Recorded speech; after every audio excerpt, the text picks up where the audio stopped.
What's up, everybody? Thank you for tuning in. My name is Dan Kornhauser. And I'm Sam Teets. And thank you guys for tuning in to the NFL Draft Show here on The Grueling Truth, where legends speak. And I want to let you guys know we're brought to you by betting.net, your best bet for sportsbook and casino sites. Head on over to betting.net. Sam, this was a big weekend, maybe the final big weekend when it comes to the NFL Draft. Pro days are cute. They're fun to get some more information on guys who didn't work out at the combine.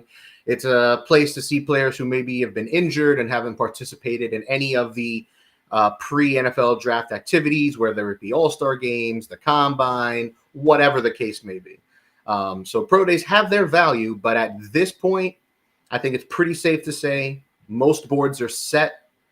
Teams are honing in on their targets depending on where they're drafting.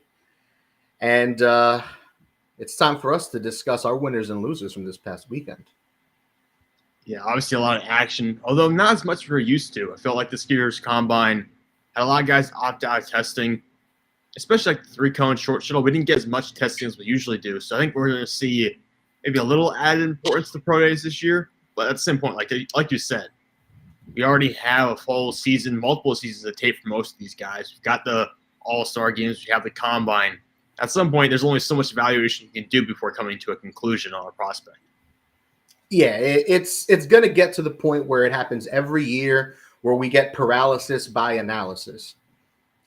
There's nothing going on right now, especially, I think this year especially, it's going to happen.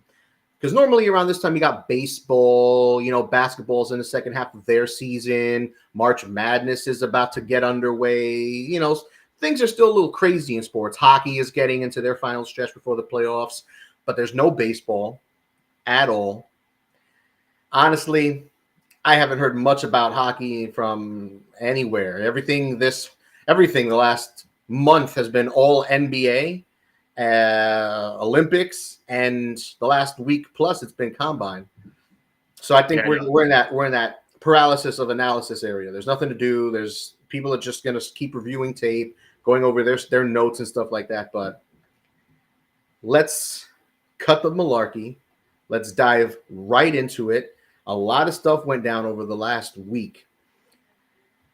Give me your first winner, man. It's not Monday. We're not doing a mock draft. Maybe we'll save that for the next episode, but doesn't mean we can't do a little ping pong picking over here. So why don't we start? Give me your first winner of this past week. Could be at any position. Yeah, I'm going to start with Leo Chanel, the linebacker from Wisconsin. And I think he's a very interesting body. He's a very interesting player in general. I don't really know what scheme you best project him in because he's not a typical Mike linebacker. I don't think he'll play that role in the NFL. This guy is 6'3", 250 pounds, 31-inch arms. So not the longest arms in the world, but 250 pounds. He ran a 4.53 in the 40-yard dash. So he's up there for a linebacker. He's in the top half of the linebackers for the 40-yard dash. And overall, I thought he had a great combine and great showing. Looked very athletic. Looked like he had the explosive capabilities to compete with some of the better linebackers in this class. He was third in the vertical jump with 40.5 inches. And he was pretty high on the broad jump as well. So this is a guy who I really like coming out of Wisconsin. He's very productive. You're probably going to see him used as a pass rusher quite a bit in blitzing situations. And again, I don't think he's going to fit every scheme for you, but a guy who's 250 pounds and moves that well. I mean, think about some of the edge rushers, what they weighed in at 240, 250. He's up there where edge rusher, and he moves better than those guys. So I think really this is a player who benefited quite a bit from the combine and being able to post numbers that rank towards the top of this class for linebackers. Now, where do you have him ranked on your big board at this point? I'm in the midst of drafting a new big board, so everything's going to be changing for me. But I remember having him, I believe, in the top 80, just in the top 80. He'll be much higher on my next big board, but I had him up there. And I think I had him even higher on my first edition. So this is a player who I viewed always as a top 100 player. I'm going to get you a result right now. I have him at 51. 51 on my last big board. He'll probably move a few spots. I don't think he's going to crack 40, but he'll still be he'll be a top 50 player for sure. All right, so the first one's off the board, Leo Chanel. I'm going to go with a very obvious one. I'm just going to get this one out of the way. It's got to be spoken about, and it blew everyone's minds away this weekend. Jordan Davis, the interior defensive lineman from Georgia. We've talked about him a lot on this show, and we both pretty much agree up to this point of where we project him in the NFL. And it's been talked that he looks like a two-down run stuffing specialist. Not because he can't do anything else, but he hasn't really shown it. He doesn't show the pass rush you look for. He doesn't have the stamina seemingly on tape that you look for. But this man came out at 6'6", 341 pounds, ran a 4.78 40, and profiled as one of the most elite athletic players from this entire weekend. He was faster than some receivers and running backs. He was scary in this in his workout. So I'm going to give some love to Jordan Davis, and he may have very well solidified a first-round grade for me. Yeah, I think he's going to be a first-round pick at this point. It's just a question of how high does he go? Does he sneak into that top 15? I think there's going to be some people are going to view that as a yes, because think about some guys in the past. Dontari Poe, I always go back to this example. Dontari Poe was nose tackle for the Chiefs, was a Pro Bowler for a while. He ran a very fast 40 time for his size at the combine, and it boosted him up to being a first-round pick. I believe he was a first-round selection. And now you're looking at someone like Jordan Davis, who I think is going to have maybe comparable size and is running at that speed, which is much faster than what Poe put up. I mean, it's incredible. Dontari Poe was the 11th overall pick in the draft, and he ran a 4.89 in this 40-yard dash. So, and you got Jordan Davis running a 4.78. So, I think he solidified himself as the first-round pick. Freaking crazy. Who's your second winner from this weekend? Yeah, if I had to pick another winner, going to the defensive backs, I think this is another guy who's it's pretty obvious. I'm not dipping too deep to get this one, but Tariq Woolen from UTSA. I'm going to be lower on him. I'm just going to say it right now. I'm going to be lower on him than a lot of people, just because watching him on tape, I don't think the athleticism necessarily translates to production per se, or does it translate to great coverage? He's going to be a developmental guy in my opinion. So I'm not going to be as high on him as some. But when you're 6'4", 205 pounds, 33 5/8 inch arms, you run a 4.26, which I think was the second fastest time at the combine, I believe. Yeah, it was the second fastest time at the combine this year. Doing that at 6'4", 205. And the explosive numbers are off the charts. The jumps were fantastic. He had the best vertical jump in the combine, 42 inches. And didn't even test in the broad. The broad jump he could have done even better. So someone like Tariq Woolen and me, just from a pure athletic standpoint, we talk about Jordan Davis being this kind of one-on-one athlete. Tariq Woolen's a guy you barely see every 10 years. This is a dude, freakish athlete. I don't know if he'll translate to NFL production, though. But you just got to look at this guy and think, there are going to be a lot of defensive coordinators, a lot of defensive backs coaches who are going to want to mold this guy into something incredible in the NFL. I love it, and we talked about Woolen actually in our last show leading up to the combine. So we were onto it, and I'm glad to see that his athletic profile matches exactly what everybody was expecting. It may have even surpassed expectations of a lot of people, and he's now, if he wasn't on your board before, if he wasn't someone that you were looking at before, you're absolutely paying attention now. I'm going to go to the other side of the ball, and I'm going to go to the position player that he might be covering in the NFL, who's the same size and just as athletic, damn near. I'm going to go with Christian Watson, North Dakota State wide receiver. I know this guy is one of your favorites. You've been talking about him for weeks, and you were pretty high on him very early in our show's history here. So I got to give you props where props are due, because yes, I had him on the board, but I had him more as like a mid-round, hundreds, 150 range. Let's be honest, there's not much out there about him. There's, not many people know about him, and North Dakota State's a small school. But if you didn't know about him before, he's another one. Now you know who this guy is. Now you know why some analysts and whatever were hyping this man up. 6'4", 208, 4.36 40, 38-inch vertical, profiled as one of the most athletic receivers in this year's combine, which is saying a lot, because there was a lot of good athletes in this year's crop.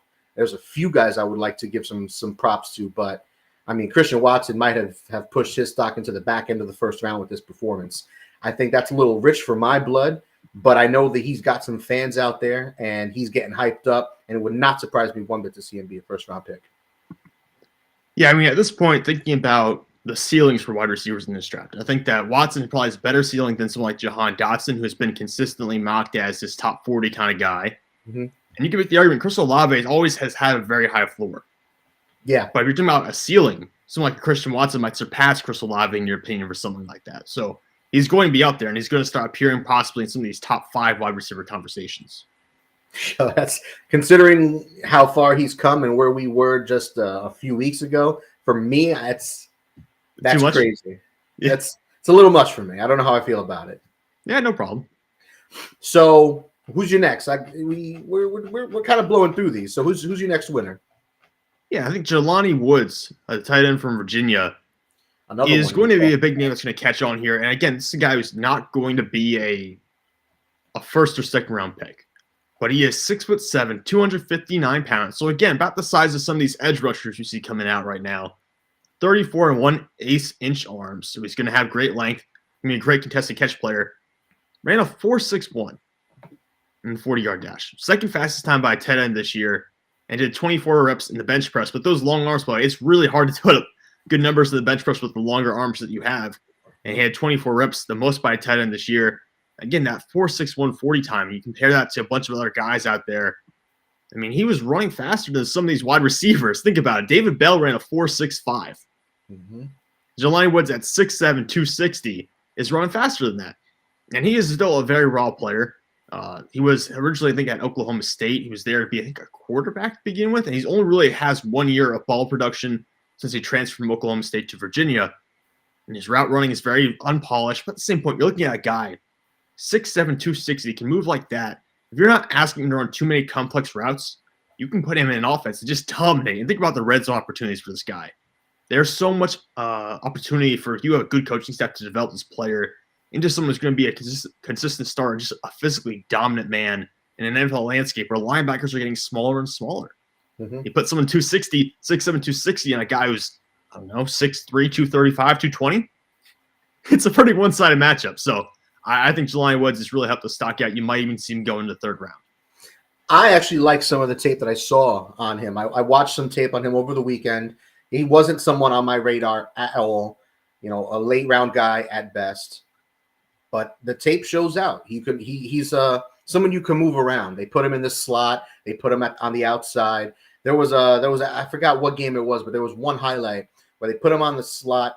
I want to say on the slot on the inside right-hand side. And I want to say it was a 4-wide set, and he ran a post right over the middle, got wide open, caught it, trucked one of the safeties, the corner that was on his back. Might as well have been me on his back, to be completely honest, because it looked like a little kid just jumping on the back of his bigger brother, and he scored the touchdown. Didn't even fall down. He just walked into the end zone with a grown man on his back, and that was just one play. But that stood out to me, and it showed that he has that receiving potential that you look for. And the combine just showed he's got the athleticism, and it's legit.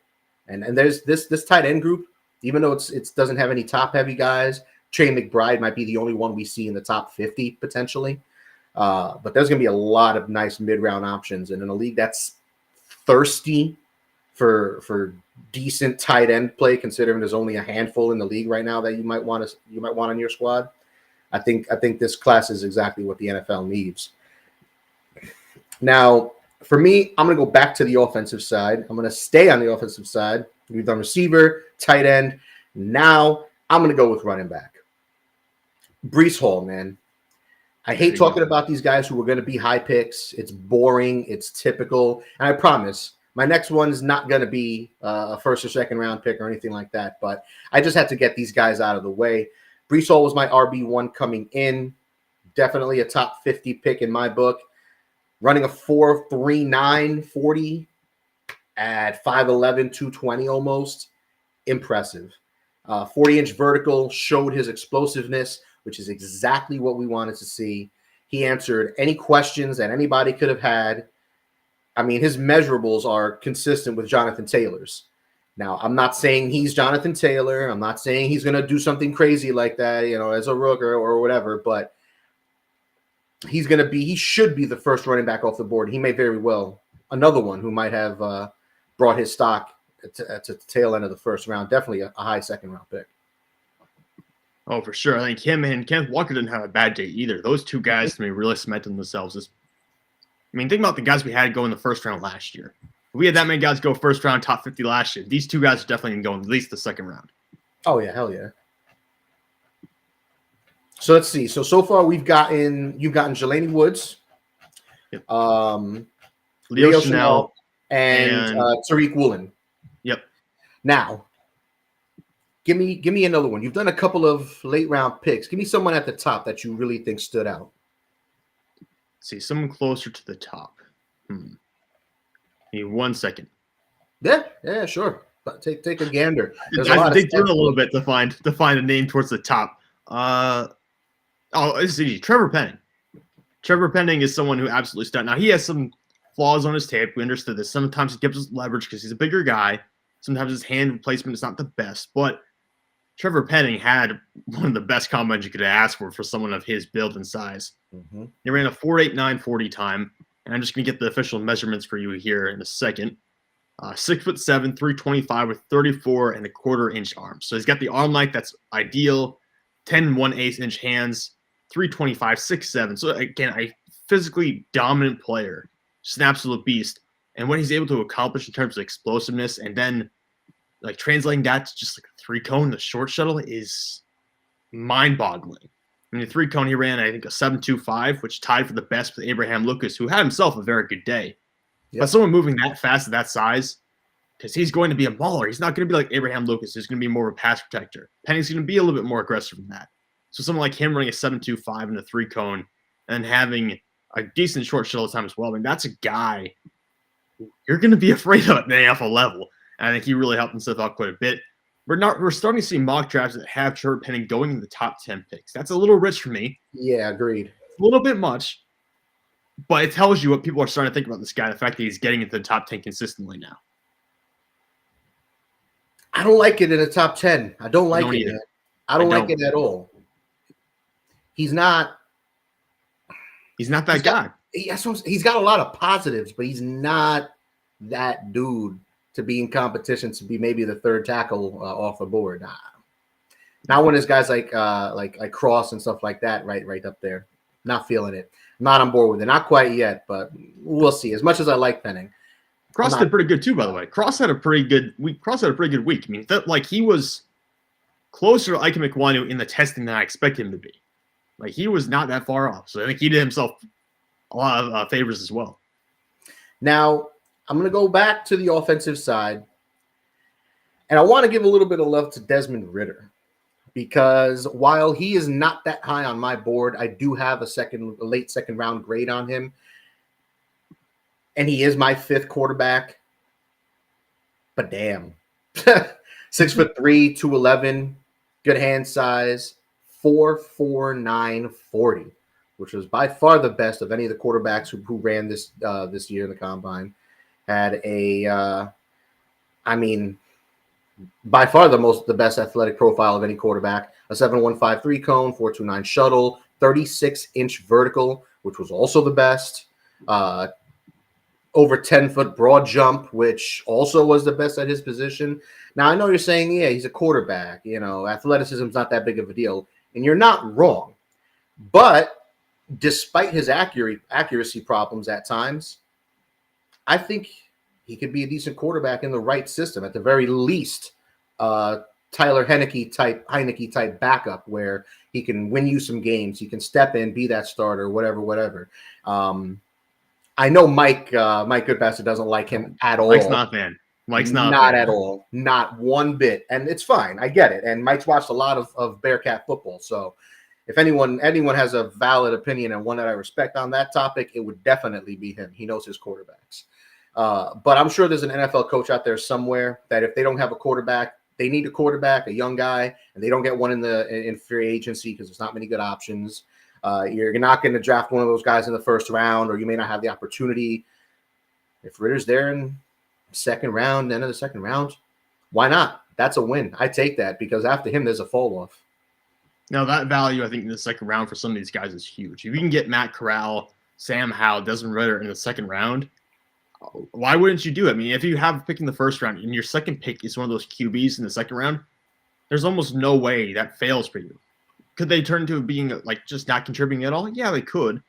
But if you need a quarterback and your risk is a second round pick instead of a first round pick, I mean, that's a massive upswing. That's a totally good value to take a quarterback that could be a starter for you. I mean, he's got enough holes in his game where it's not out of the question for him to fall that far, especially with so many guys at other positions showing out: corner, edge rusher, defensive line. Like there's a safety. Like second round, you're going to see a bunch of safeties. You're going to see at least 3 running backs probably off the board in the second round. So there's only so many picks to go around. So I think it's very possible he could drop to that range. So give me your last winner. So we have 5 each. Who's your final winner of this 2022 NFL Scouting Combine week? Well, you mentioned safety, and it made it really easy for me. Lewis Cine from Georgia ran a 6.37 40 time, which the leader was Nick Cross at the safety spot with a 4.34, which is also very good. But Cine's more of a complete player, a guy who's been projected as potentially a top 50 pick for a while now. And at this point, people are just falling for these Georgia kind of guys. So a 6.37 from Lewis Cine, who's 6'2", about 200 pounds, 32-inch arms. You got to love that. And then he comes out and he does the jumps well. He's explosive. He's really good. Not really great in the vertical, but in the broad jump, he does really well. So I think Lewis Cine, who had an 11-foot, 1-inch broad jump, is a guy who is a huge winner today because you have so many different safeties in this class already that are up there. Think about Brisker, Hamilton, Cine, Daxton Hill if he decides to play safety in NFL or slot corner. There are a lot of guys who are going to be up there. Jalen Petrie. But Cine is the guy who really flies around the field with a high rate of speed. I think he might be faster than Kyle Hamilton. Might have more range than Kyle Hamilton, frankly.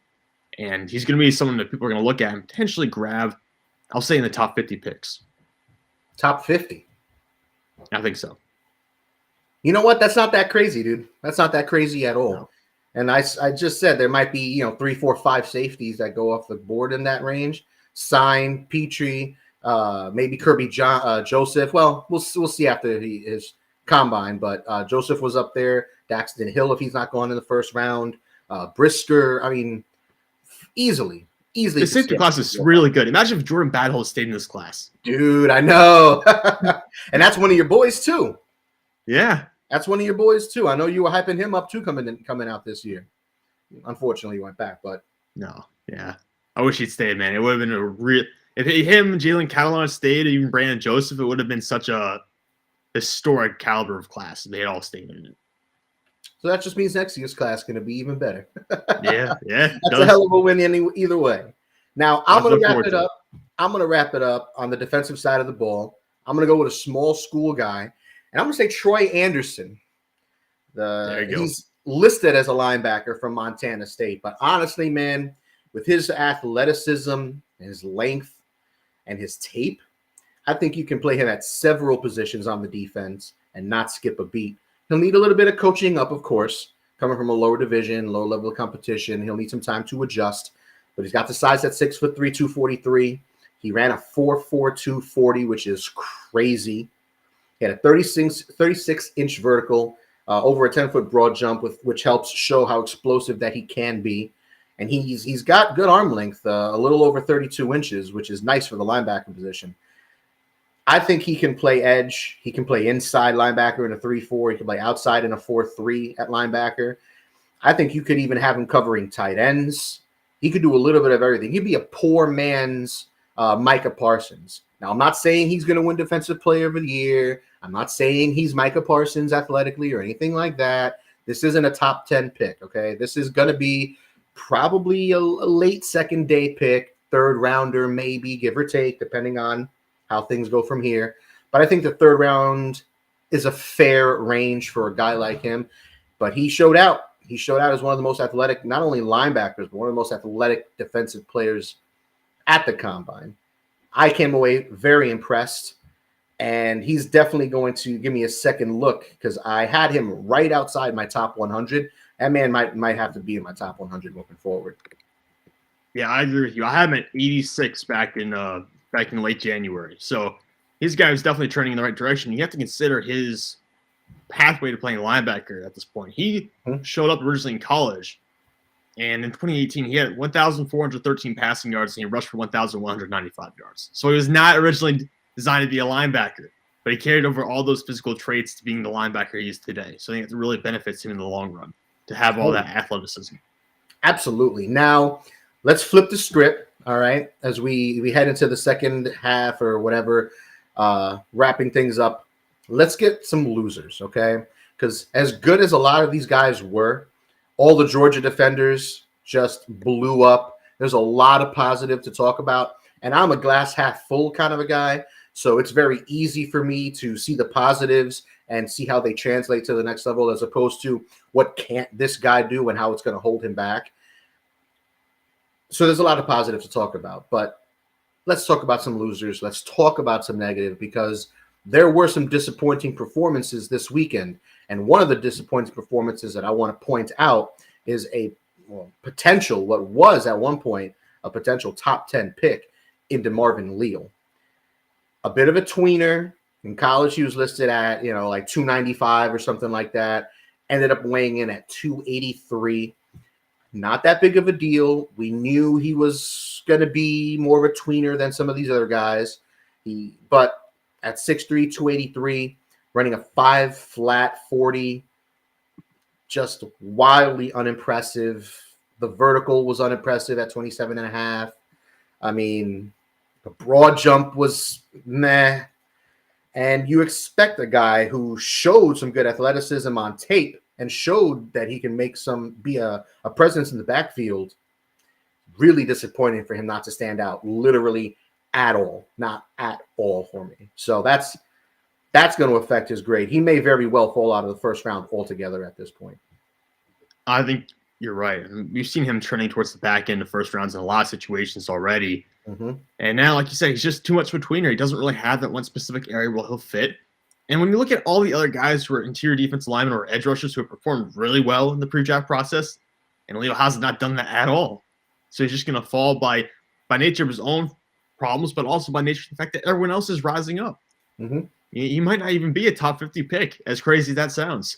He might not be in it. It sounds crazy a little bit, but the way this whole pre-draft process has gone and a bunch of other guys have really shown out, I wouldn't be too surprised at all come draft day when that happens. Who's your first loser thus far? Let's talk Kyron Williams from Notre Dame at running back. Mm-hmm. I love Kyron Williams on tape. I've seen him play Clemson a number of times. He's a really good player, a really good college player. I'm not sure if he's going to be picked in the top 4 rounds of the NFL draft. I really don't know. At one point, this guy was viewed as potentially a top 5 running back in this class. Now he's going to be a day 3 pick who's probably hoping to go before round 6. Kyron Williams came in 5'9", 194, not even 199, 194, 28-inch arms. I ran a 4.65 40 time. The unofficial 40 time, which I saw initially, was in the 4.7s, and I was like, oh my God, you can't be for real. If you're going to be that size, 194, you have to run at least in the 4.5s, hopefully. Yep. And then he comes out, doesn't jump well at all. So he doesn't have the explosive numbers that you're looking for someone of that size either, someone of that weight. So Kyron Williams, to me, great in pass protection, really good receiving back, really good back in college. And I think he'll still find a role in the NFL. Yeah. But he's not going to go in the top 100 picks or in the first 2 days of the draft. You just can't after this. He's way too useful. Like you said, the tape is nice, and he is useful as a receiver. The NFL will find a place for a player like that, and he was a good college player. But yeah, dude, the slowest 40 of any player, any offensive player, like skill position player in attendance is ugly. 32-inch vertical, a 9'8" broad jump are horrid. They show a stunning lack of explosiveness, and that's not that's not what you're looking for. And those numbers are even worse, like you said, when you look at his size and his weight. A guy at that size and weight should be doing a lot better, especially on what has been universally deemed a fast track. Yeah.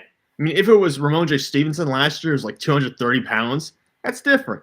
This is a guy who's 5'9", 194, running on like the fastest turf you could possibly run on. And it's ugly, man. It's bad. I don't know. He disgusted me with that performance. This is one of those guys. I'm going to go with Kenyon Green for my next guy, Texas A&M offensive lineman. Now, good size, 6'4", 323, 34-inch arms, solid. The tape shows he can play anywhere along the offensive line, which will have its value. But I had this guy with a first-round grade, and I had him pegged as maybe a top 20 pick, mostly because of the need at the offensive line for every team in the NFL pretty much, and the fact that he can play literally anywhere along the offensive line. The league values that sort of shit. However, his tests were a little disappointing. And I don't know, after seeing what the testing was this weekend, I don't know if he can be an offensive tackle. I'd like him to be an offensive tackle. He was an offensive tackle in college. He's got experience, but I just don't know. I don't know if I like him at tackle anymore. I really don't. I mean, we've seen tackles that are 6'3", so the height I don't really care about. And the arm length, like I said, is nice. But 20 reps on the bench, gross. A low vert, a bad broad jump, terrible testing. The redirection skills. When they just had him moving around on the field, he looked like he was struggling a little bit. It just was not. It wasn't clean. It wasn't smooth. Of all the interior offensive linemen who did a majority of the drills, not just the hand, the arm, the wing, but ran the 40, did the 3-cone, did the shuttle, et cetera, he was the worst one. He was the worst one of pretty much everyone except for like late round guys like Dunkel and Tyrese Robinson and shit. But of the guys who are expected to be taken in the top 100, no bueno. No. Very disappointing. He's a guard. He's going to be a guard at the next level. And that sucks. It's going to drop him down to probably maybe the second round, or at worst, at best, at the end of the first round if a team like Cincinnati takes him or something like that. But that's what he's looking at now, and that's a damn shame. Yeah, hit one more guy for me. One or two more guys for me. David Bell from Purdue. 6'1", 212, 31 7/8 inch arms, basically 32-inch arms. I expect him to be a little bigger. I mean, he's been hyped up as this contested catch kind of guy with this physicality level. Just being a real solid player. He's going to be a real solid player in the NFL as well. And people were talking about him still being a second-round kind of guy. At this point, I mean, the tape's good, don't get me wrong. But at this point, I'm thinking more third round, frankly. Like someone like Jalen Tolbert from South Alabama, I feel much better about than David Bell. Okay. Because David Bell runs a 4.65 at that size. And again, he's not like – this is not someone with the build of Treylon Burks. This is someone who's much smaller than that. He's running a 4.65, which is tied for the second worst time of any receiver that ran the 40. Was not very explosive at all. And everything's 3-cone. He ran over a 7-second 3-cone. And you got to consider some of the guys who are running sub-7-second 3-cones. Guys like Aiden Hutchinson. Like, I mean, there are players who are Travon Walker, guys who are fully 40, 50 pounds heavier, running sub-7-second 3-cones. David Bell can't do it. So to me, David Bell is probably going to fall to round 3, if not top of round 4.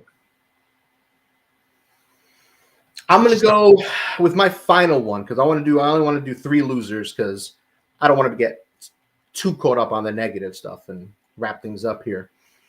My final one, I was shuffling between a couple different guys, but I'm going to go with Jalen Weidermeyer. And I'm going to go with him not because of anything that he did at the Combine, because he didn't do anything at the Combine besides measurements and interviews and stuff.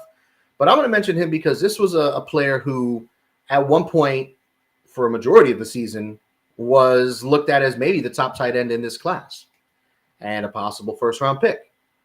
And while the tape is good and the talent is evident,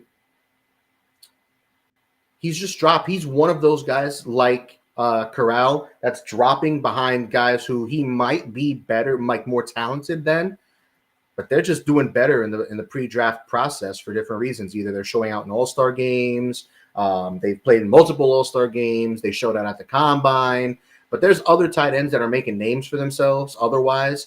Jelani Woods is one of them. Obviously, we know about Trey McBride. I like me some Charlie Kolar. I like Greg Dulcich. I'm not pronounce his name, but there's other guys who are doing better and have probably jumped him at this point. Isaiah Likely is probably one of those guys. So he's not going to drop far, Weidermeyer, but I think at this point he's more of a late day 2, like a 3rd round kind of guy, 4th round kind of guy, depending on how things go moving forward and how he performs at his pro day. Yeah, you're probably only going to see 1 or 2 tight ends go in the 2nd round. And everyone else is going to end up being 3rd, 4th round, maybe top of the 5th round. That's where the biggest chunk of tight ends is going to go. So give me one more. Give me one more on your end. One more negative. Yeah, we had to say one more guy. I mean, we're talking about tight ends. I might as well add in Cole Turner. Cole Turner is a former wide receiver. He was a big wide receiver, don't get me wrong, but he was a former wide receiver, and now he's running as one of the slowest tight ends at the combine. Ran a 4.76. He just does not have that agility. He had over a 7-second 3 cone. He doesn't have the agility of a receiver. And frankly, there's just a lot of our guys who are more athletic at the tight end position this year than Cole Turner. And yeah, the receiver background's nice and all that. He's going to have natural hands. He's going to run routes pretty well, but he's not going to be nearly as clean athletically as some of these other guys. And frankly, Cole Turner had his issues at the Senior Bowl as well with a couple of drops. So this is a player I think is going to fall to a 5th-round territory, I believe. Bottom of the 4th, somewhere in the 5th round. Now, what's your overall thoughts on the combine? Anything you want to say? Any questions, any topics you want to touch on before we put a bow on it? Well, I don't have much to add. I just think the combine, like I said, I wish more guys ran the 3 cone, the short shell. I wish we had more guys who tested this year. I think, frankly, a little bit of that because the combine did alter how they did this year, make guys doing some of the strength exercises a little close to some of the other stuff. And the NFL look at this now next year and realize that was a dumb idea to try to change that and try to force some things through and just go back to the way it was, sort of actually seeing guys get out there and perform. But the combine will always be relevant because it's a huge chance for guys to network. That's really what people overlook. It's a huge chance for people to go to network, not just the players and prospects, but also scouts, people in the media. They all get to talk to one another. And that's why the combine, I don't think, will ever die out. Yeah, all this nonsense of, they got to stop doing the combine or whatever, it's foolish. I think it's dumb. I think it's just agents that want more control over things because they don't have any control at the combine. All they can do is prepare, work out. Sit back and watch. Pray for the best. Yeah, that's all they can do. And that's one thing that agents hate is the fact that they have when they have no control over a situation, they have no say, no power. They can't sway anyone's opinion or anything like that for their clients. They hate that shit. So of course they're going to want to change things and make it more comfortable for the players, make it more of a situation where the players, have more say or control or better overall environment or whatever they're looking for. But I think it's foolish. I don't think the combine's going anywhere. I don't think it should. One thing I do want to say to wrap it up with the combine is I'm curious to see where some guys who had perceived bad days or bad weeks, who were top 50 picks or at least, 1st or 2nd round grades. I want to see where some of these guys fall, like Isaiah Spiller, like Treylon Burks, like both the Washington corners, particularly Gordon, Myjai Sanders, Cam Thomas, the edge rusher from San Diego State. These are all guys that at one point or another were looked at as potential 1st-round picks, definitely top 50, top 60 picks. And now, you wonder, based on some of the things that happened at the combine, like, are teams going to drop Kyler Gordon down to more of the mid-2nd round or something like that, where he could have been a late 1st-round pick if he tested well? Is Myjai Sanders, because I don't know how he lost weight, but the man came up 10 or 15 pounds lighter than he did. 228 pounds or something like that. It's ugly, man. And running a 4.67 on a fast track where everybody is breaking records and shit. And you got 340-pound monsters, mountains of men running back speeds on the 40. You can't be running a 4.67 like that. That's ugly. A 33-inch vertical is disappointing. Burks, I don't think Burks is going to have his stock affected at all. I think he's still locked in as a 1st-round pick. I don't give a damn that he ran a 4.55. Couldn't care less. Everything on tape says he can outrun guys.